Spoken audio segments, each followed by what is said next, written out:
तिसऱ्या वर्षी ॲप्रिकॉटचं फळ याला लागलं पाहिजे अशी अपेक्षित आहे. साहेब दरवेळी पण आता साधारणतः 2-3 वर्षात प्लमचं पण आपण लावतोय आणि अवाकडू. ॲपल लावलेला आहे. ॲपलची लागवड मोठ्या प्रमाणावर आहे. त्याला ग्रोथही चांगला आहे. फ्लॉवरिंग झालेलं आहे. फळं येत आहेत. साहेब दरवेळी आता मागील 2-3 वर्षात आपले इथं फळझाडं म्हणजे वेगवेगळा प्रयोग म्हणजे कोणकोणती झाडं साधारणतः आपल्याला पाहायला मिळतात? इकडे बघायला आपण तर फार मोठ्या प्रमाणावर आंबा काजू तर आहेच. आंबा मोठ्या प्रमाणावर आम्ही लागवड केलेला आहे. त्याचबरोबर काजू आहे, चिकू आहे, आवळा आहे, मोठं जांभूळ आहे. त्याचबरोबर बांबूची लागवड मोठ्या प्रमाणावर आपण केलेली आहे. तुती आहे, स्ट्रॉबेरी आहे, त्याचबरोबर चंदन आहे, रक्तचंदन आहे, आगरवूड आहे आणि त्याचबरोबर आता आपण ॲपल पाहतोय. ॲपल आहे.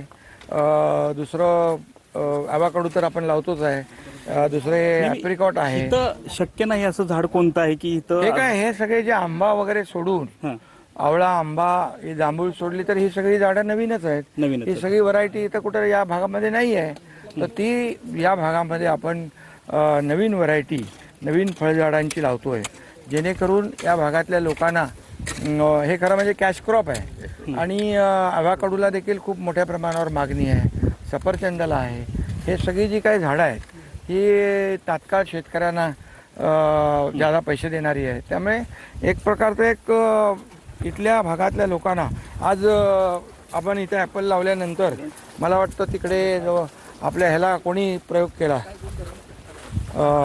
इकडच्या शेतकऱ्यांनी पसरणीमध्ये मोठ्या प्रमाणात त्यांनी रोपं तयार केलेली आहेत.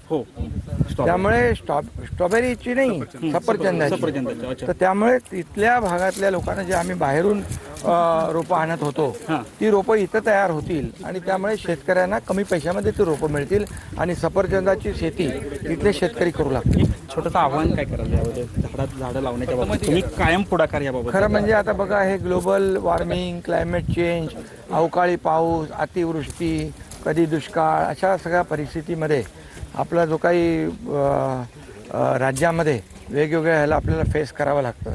त्यामुळे वृक्षारोपण हे मोठ्या प्रमाणात आपण केलं पाहिजे आणि झाडं लावणं हे पर्यावरणाचा समतोल राखण्यासाठी मोठ्या प्रमाणावर बघा आपण पूर्वी या परिसरामध्ये कसं होतं, या परिसरामध्ये आज हिरवंगार सगळं पाहायला मिळतं आहे. प्रत्येक शेतकऱ्यांनी हे केलं पाहिजे. त्याचबरोबर इथे लँड होल्डिंग कमी असल्यामुळे शेतकऱ्यांची एक क्लस्टर शेती, समूह शेती ही देखील केली पाहिजे आणि त्या शेतीमधून देखील मोठ्या प्रमाणावर अशा प्रकारची जी काही आपल्याला फळं पिकं घेता येतील, जेणेकरून मोठ्या प्रमाणात लोकांना शेतकऱ्यांना पैसे मिळतील.